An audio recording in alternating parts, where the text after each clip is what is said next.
podcast número 328.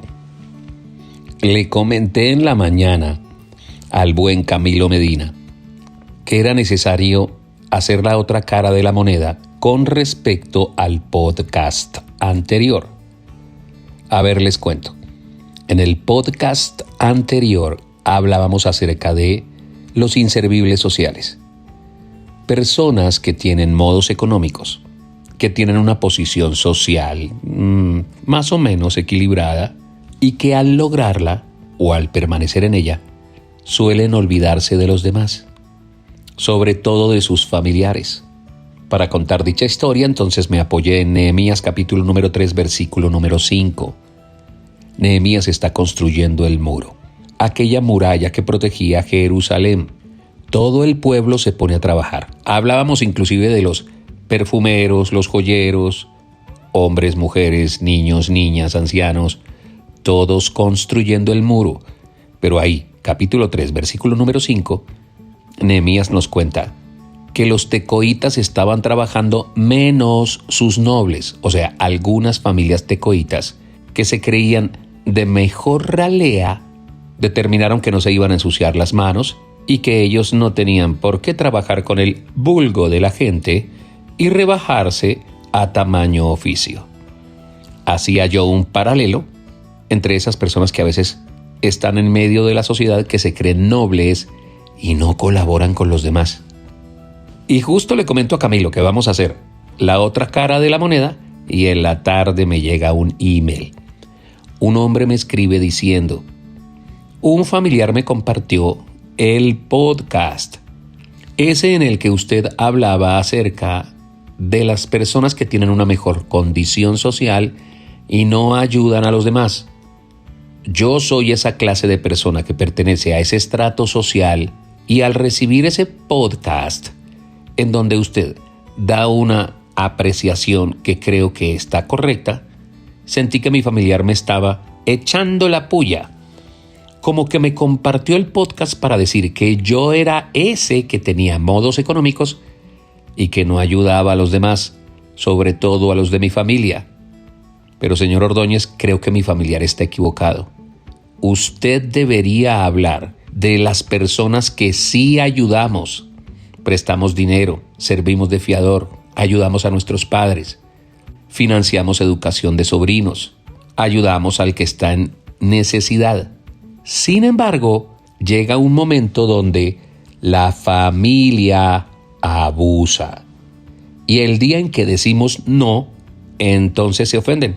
Nos mandan podcasts como estos. Así que creo que es meritorio hablar de la otra cara de la moneda. Este hombre tiene razón.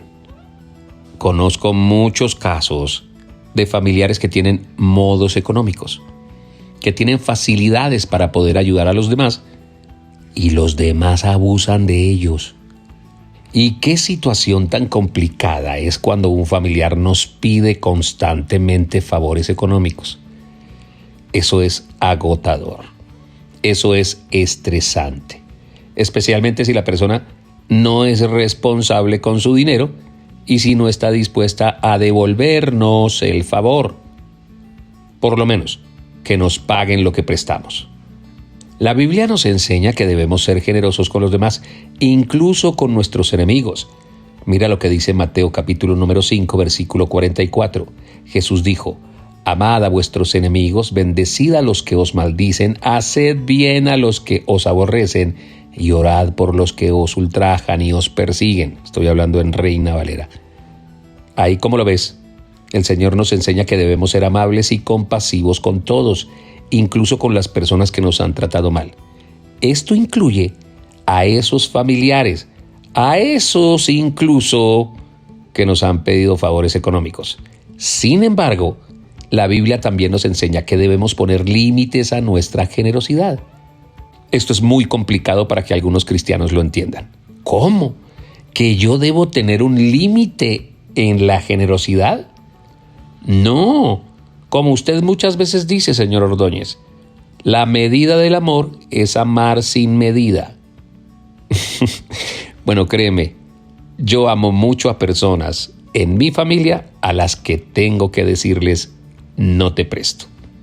Primera de Timoteo, capítulo número 6, versículo número 10 dice: porque raíz de todos los males es el amor al dinero, el cual, codiciando algunos, se extraviaron de la fe y fueron traspasados de muchos dolores. A veces los familiares vienen a pedir y uno sabe que están en necesidad producto de su pecado, de su pereza, de su mala administración.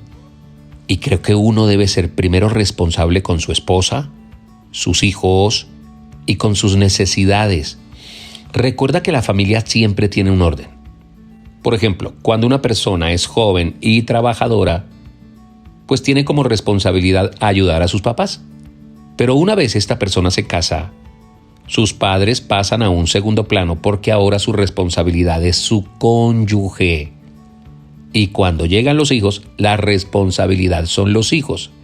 Entonces los padres pasan a un tercer plano. A ver, Dios es un Dios de orden.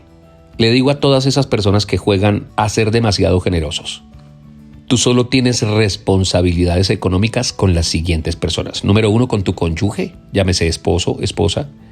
Número 2, con tus hijos. Y número 3, con tus padres. Recuerda que es una ordenanza de Dios honrar a tus padres. Y cuando hablo de padres, hablo de 4 personas. Yo debo colaborar en la medida en que pueda con los papás de Yasmith y con mis papás. ¿Te diste cuenta? A partir de ahí, no tienes obligaciones con tus hermanos, con tus primos, con tus primas, con tus tíos. No la tienes. Lo que hagas por ellos en medida económica será porque les vas a hacer un favor. Ese favor del que debes esperar la concebida retribución, o sea, que te paguen, que te agradezcan, porque hay familiares que pagan, pero no son agradecidos. Suelen olvidarse con mucha facilidad quién les tendió la mano en los tiempos de dificultad. Ahí eso sí duele. Tanto como si no pagaran, que las personas sean desagradecidas. Por eso el Señor nos decía que teníamos que amar a nuestros enemigos, inclusive los que se portaran mal. Pero la Biblia tiene una historia en donde hay un tío que ayuda mucho a su sobrino y este sobrino se aprovechaba constantemente del tío. ¿Sabes a quién me estoy refiriendo, verdad? Abraham y Lot. Esa relación nos enseña una importante lección sobre el abuso de la generosidad. Imagínate, el tío Abraham, hombre rico, próspero, mientras que Lot era pobre, se le murió el papá. Pero Lot, el sobrino, se mudó con Abraham y comenzó a aprovecharse de su generosidad. Encuentras esta historia en Génesis capítulo número 13. Lot se le instala al tío. Y luego, cuando tiene tanta y suficiente bendición, empiezan los conflictos. Y cuando el tío le deja escoger, vivaracho decimos en Colombia, de vivaracho, Lot escoge la tierra más fértil. Como era un hombre tan mundano que ponía su confianza en las riquezas, eso lo llevó a construir sus casas hasta llegar a Sodoma y Gomorra. Como Abraham sabía que su provisión venía de Dios, no tenía problema con dejarle la tierra mejor, entre comillas, para que Lot pudiera vivir en paz. Ahora, como lo suelo contar, imagínate, mientras Lot estuvo en compañía de Abraham, mientras Abraham jugaba a ser Dios y a bendecir a su sobrinito, Dios no le habló. No pasa nada en la vida de Abraham mientras está con Lot. Y recién se separa Lot de Abraham, entonces Dios sí le vuelve a hablar a Abraham. Esta historia nos enseña que debemos ser generosos con nuestros familiares, pero también que debemos poner límites. A ver, límites. Hay hombres y hay mujeres a las que hay que decirles, pon límites con esos familiares abusadores. Me imagino que aquí algunas mujeres serán las que les compartirán este podcast a sus esposos. Se lo van a enviar y le van a decir, mira, cuando Ordóñez está hablando aquí, pienso en ti, que no sabes poner límites con tu papá, con tu mamá, con tus primos, con tus hermanos. Ponle límites a tu generosidad. Porque si permites que un familiar abuse de tu generosidad, terminarás muy perjudicado. Créeme, el día que no le prestes plata, el día que no le sirvas de fiador, que no le hagas el favor que siempre pide, el malo vas a ser tú. Créemelo. ¿Sabes por qué hay que poner límites a la generosidad? Porque tú eres responsable de la riqueza que Dios puso en tus manos. Y a Dios le tendrás que dar cuentas de las veces en que no has debido prestar dinero, no has debido dar dinero y lo diste. A veces hay que advertir a la gente, después no te quejes, cuando no te paguen, cuando seas el malo, cuando la relación se dañe. Si tienes uno de esos familiares abusadores, tienes que hablar con él. Explícale que estás dispuesto a ayudarle, pero no puedes seguir financiando sus gastos. Establece los límites claros. Dile a tu familiar que no estás dispuesto a prestarle más dinero, por lo menos no hasta que pague todo lo que debe. Y esto es muy importante. Estoy terminando. No te sientas culpable por decir que no. Elimina esa culpabilidad, porque cuando dices no, probablemente lo que estás haciendo es ser responsable con la economía que Dios te ha dado. Recuerda que tú no eres responsable de las decisiones financieras de otra persona. Recuérdalo muy bien, la Biblia nos enseña que debemos ser generosos con los demás, pero también debemos poner límites a nuestra generosidad. Proverbios capítulo número 22, versículo número 7. El rico domina a los pobres y el que toma prestado es siervo del que presta. Así que a este hombre, a este amigo que me escribió este email, quiero darle la razón. Y darle la razón a todos aquellos que tienen una posición económica adecuada, pero que viven solos, o por lo menos no son muy sociales. La razón, muchos de sus familiares se han encargado de eso, de que estas personas tengan poco contacto social, debido a que donde quiera que vayan, muchos estarán pidiendo prestado, favores, muchos de los que inclusive en anteriores oportunidades han pagado mal. Es el podcast número 328. Hay 327 más. ¿Cómo te recomiendo que escuches el anterior como para que puedas entender? Estos son de los podcasts que hay que escuchar, 327 y 328, para poder entenderlos y mirar las dos caras de la moneda.